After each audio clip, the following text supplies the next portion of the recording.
Hi, I'm Jamie from Not So Wimpy Teacher, and I'm excited to talk to you today about teaching grammar. And I'm guessing that for a lot of you, when you think about teaching grammar, it doesn't sound fun. I know that teaching grammar was not my favorite part of the school day. And in fact, I found grammar to be a whole lot of work to prep and prepare. Like every week, I was taking the skill and I was going to Pinterest, to Google, searching, trying to find stuff for that one skill, like everything that I could use to teach nouns, and prepping it and doing it that week. And then the next week, having to start all over again with verbs. And then finding that my students weren't really remembering any of these skills. And so even though I was working really hard, I wasn't getting the results that I had hoped for from my students.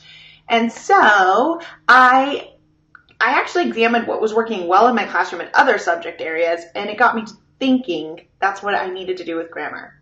What was working well for me were my math centers, my writing, areas where I had a routine, my vocabulary. I had routines. Every Monday we did the same thing. Every Tuesday we did the same thing. This made prep so easy for me because at the beginning of the semester, I could prep all my Monday activities. I knew exactly what I was going to do. I wasn't doing that with grammar. I wasn't making it consistent. And I wasn't involving the students enough. So I went ahead and created a much more consistent routine that students can use when learning grammar. And I think this is going to make it easier for you to teach it, and I think it's going to make it easier for your students to learn. So I have a lot of tips and ideas for you if you were in the same position that I was in, where grammar wasn't going so well or was taking too much time. So let's get started. Let me show you some things, some ideas. All right. First of all, Mondays. You have to actually teach the skill, okay? You can't just get a bunch of cutesy games and worksheets and think that your kids are going to learn the skill from a worksheet or a game. Those are fun, games are, but they don't teach the skill. You really do have to have a lesson to teach it. I found in third grade this was essential. They weren't ready necessarily to look at a sentence and tell me what part of speech each word was, or why the sentence was good, or how it could be made better, because they didn't know the basics of grammar yet. So we had to start from the beginning. Before we were ready to go into deeper analysis, students needed straight up mini lessons. And so on Monday, I would introduce the skill. Whatever skill we were working on that week, I would introduce it using a PowerPoint. Now, I am not a huge PowerPoint type teacher. I don't make a PowerPoint for every lesson and then just sit there in front of the class and read the slides to them while they sleep. This is not who I am. So my PowerPoints are a little different. First of all, it's just one skill. Broken all those grammar standards down to just one skill on Monday, okay? And I'm going to keep it quick.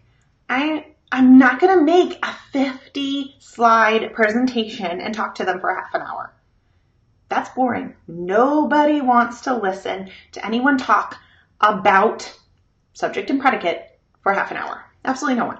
So I keep it super quick. In fact, all my grammar lessons are about 10 minutes. Aim for that. If you find that it's taking you longer than 10 minutes to give this mini lesson, you're probably being a little boring. Practice it at home ahead of time. Are you repeating yourself too much? Are you getting too deep? Monday is the introduction. Your students don't have to master it that day. It's just introducing the skill. The rules, the rule breakers, because it's English. Don't feel like everyone needs to master it. Give them examples. Give them very clear examples. In my PowerPoint, it'll say, here's how you make a noun plural if it ends in a consonant and then a Y. And then it'll show them several words just like that. That way my visual learners can see it repeatedly, and my audio learners are hearing me say it, and then we are going to involve those kinesthetic learners too. I want to involve my students in this PowerPoint. So as many slides as possible, have them answering questions, whether it's as a whole group. When I teach punctuating address, we together work on writing the school's address. But other times have them turn to a partner. Turn and give your partner an example of a past tense verb. This is important. This gets them a chance to move from their current position of staring at your board or your PowerPoint, turning to somebody, talking, moving, getting that blood flowing again. Okay? So make sure that even though your PowerPoint's quick, like maybe 10 slides long, even though it's quick, that maybe at the bottom of at least every other slide, there is a task for students to do.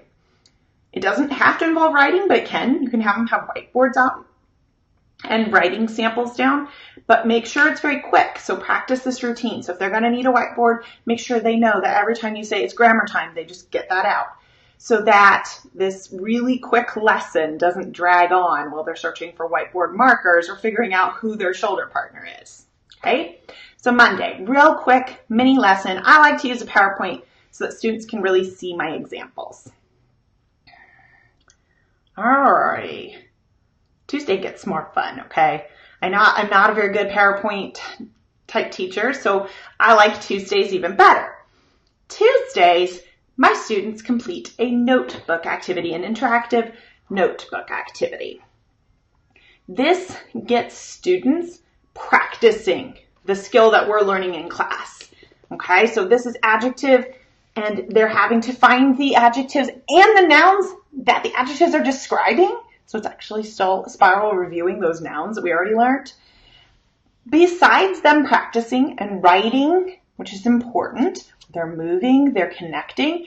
Besides that, they're also creating this wonderful resource that they can come back to all year. When they don't remember what an adverb is, when we get to comparative and superlatives, they can come back and look it up themselves. They'll remember it more if they look it up themselves and they have this great reference to look it up. But it's also practice. They're also doing some output. They're working, and you can do it together as a class. You can do it in a center, but you want to make sure at the end of the day their answers are correct, because you want this to be a wonderful resource for them to look back on. I just go ahead and do it whole group, and I give them maybe 8 minutes to do the activity, and we review it for 2, which means they have to be quick cutters and gluers. And so I keep the activities really simple cuts, all like nice straight cuts. I don't want them cutting out cutesy clip art. I don't want them having to cut a bunch of circles and things that take a long time. Very straight, simple cuts. Make them faster, but also just practice speed with them. Have a race with them. See if they can beat you getting the notebook activity done. Kids are very competitive. And so I find that my students, every now and again, when I say, I'm going to race you, it really does pick up the speed, okay? But they also just get better at it throughout the year, because we do this grammar notebook activity every Tuesday, and we do notebooks also in math. So my students get very good at this, okay? They're creating a reference, they're practicing, and you're keeping it quick. You're getting them involved. They are engaged. This is so much more fun than a worksheet, okay? You're already a cool teacher. Wednesday, I want to incorporate some writing. I do a writer's workshop where my students are going to learn all the writing skills they need to be a fantastic author. Grammar is a part of writing, but during my writer's workshop, I don't like to focus too much on mechanics, because whether or not you have great grammar or great spelling is not the sole deciding factor as to whether you are a good author. It is just one minute part of it, but it is a part. So I do grammar right before my writer's workshop, and I want my kids to use these skills in their writing. So on Wednesday, I like to show them how it relates to writing. What I do is I keep this super quick. This is not a create a huge story thing. We have writer's workshop for that. This is just a create a quick paragraph, okay? Students are going to be given a prompt. I have PowerPoint, and they're given a prompt that says, write 5 sentences about, and it tells them exactly what to write about. and it will tell them which skill they need to make sure and use. And I just have them use the side of their notebook paper. If we did concrete and abstract, they can write the paragraph right here next to it. They just follow the prompt directions.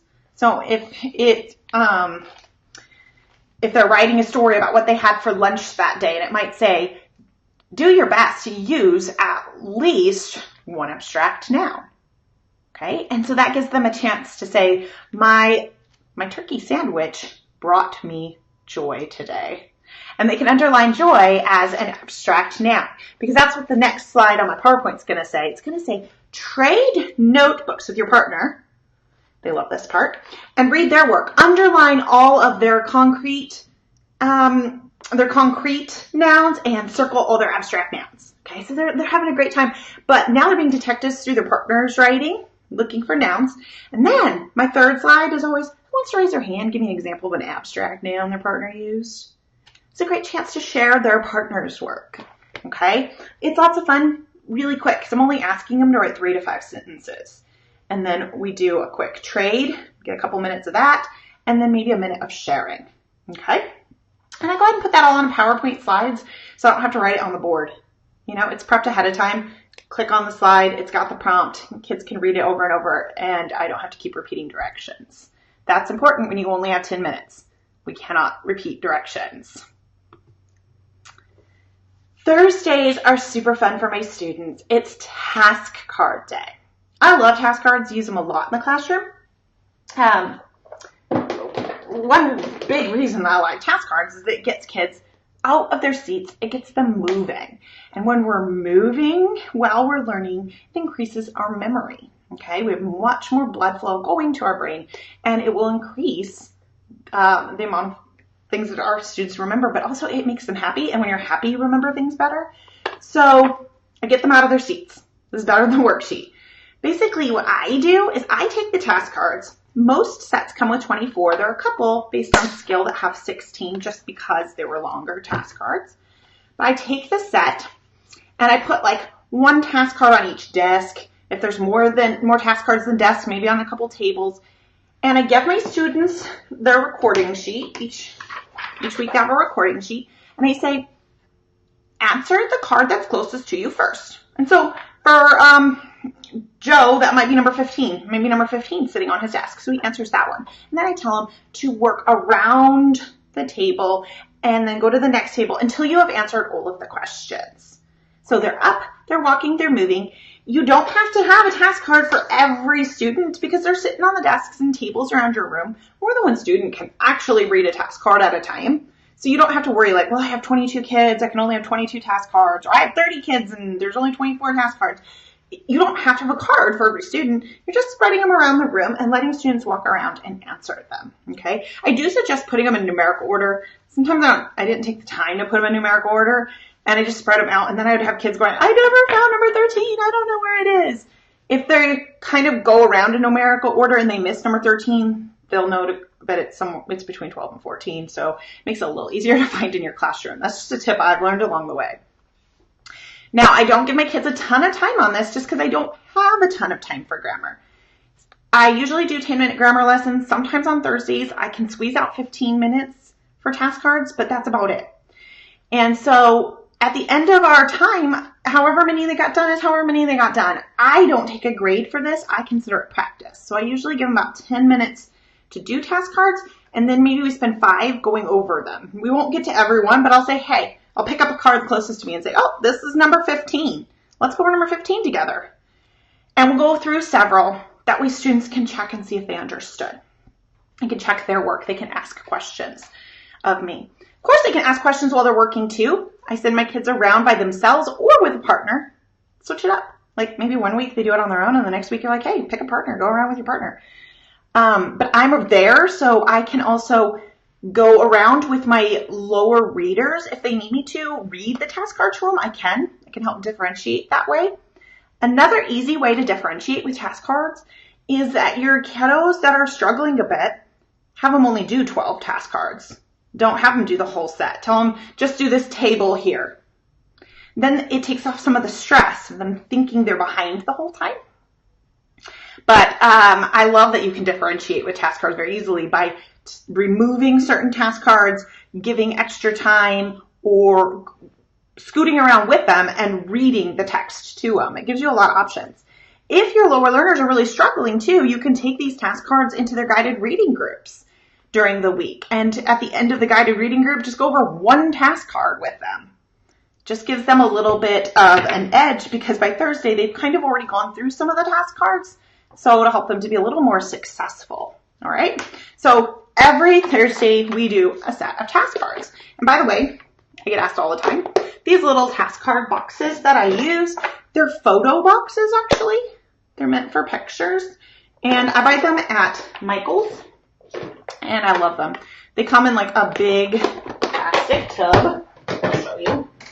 They come in one of these tubs here and they're just fantastic.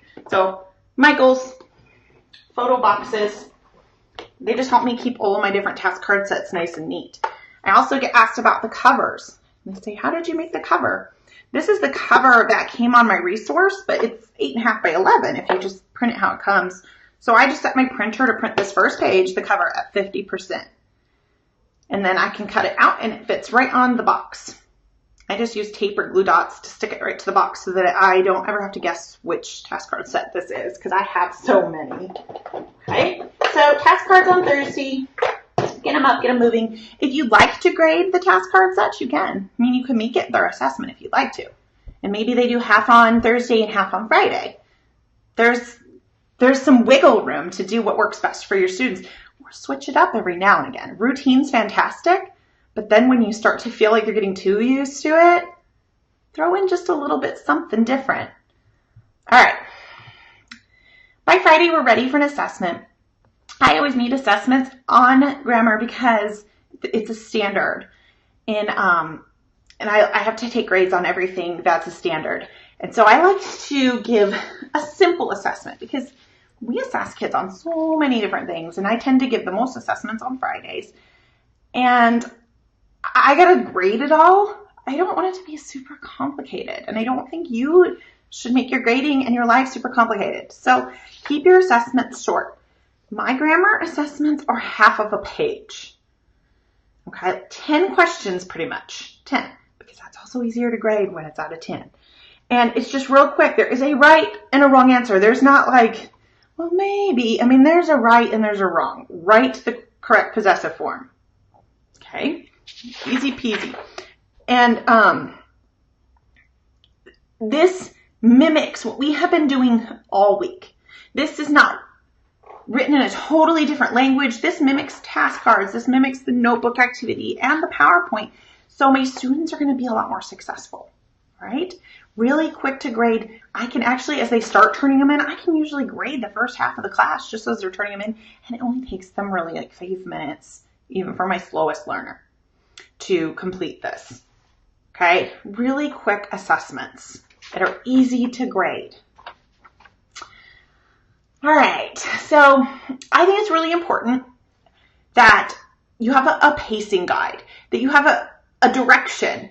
If you're just like, okay, I'm going to teach grammar. I've got all these standards. In 3rd grade, we have quite a few standards. And I know it's pretty similar in 2nd and 4th grade. So you've got all these standards. You don't just like willy-nilly pick one. Like plan it out like a roadmap. This is my pacing guide for the year. So it's broken into 4 units or 4 quarters, and each unit or quarter covers 7 new skills and then ends with a week of review because even though we were phenomenal grammar teachers for the last 7 weeks, by week 8, some of those skills are getting a little bit fuzzy. So a review week is built into each of those quarters. That way we're continuing to spiral, okay? So if you want to use my pacing guide, you are more than welcome to do so. There is a bit.ly address here at the bottom, bit.ly/grammar pacing. You do have to get the capitalization correct in order for it to work, but I'll also drop a live link into the video description so that you can click over there and grab a PDF of this pacing guide if you'd like to use it. You can always just cross things out and use arrows if you need to make changes or use it as a checklist. But I went ahead and grabbed all the language, skills, and standards and just put them in an order that made sense to me. Right? All right, so to make this super easy for you, I went ahead and put everything that you would need to teach grammar into units so that you don't have to make or create or search for any of this. Because I told you at the beginning, finding all of these resources was taking so much time. And then it would look different, have different directions, and then my kids wouldn't understand it. And I would have to spend valuable classroom time teaching them how to do it. So I went ahead and I put together grammar units for that entire pacing guide that I just showed you.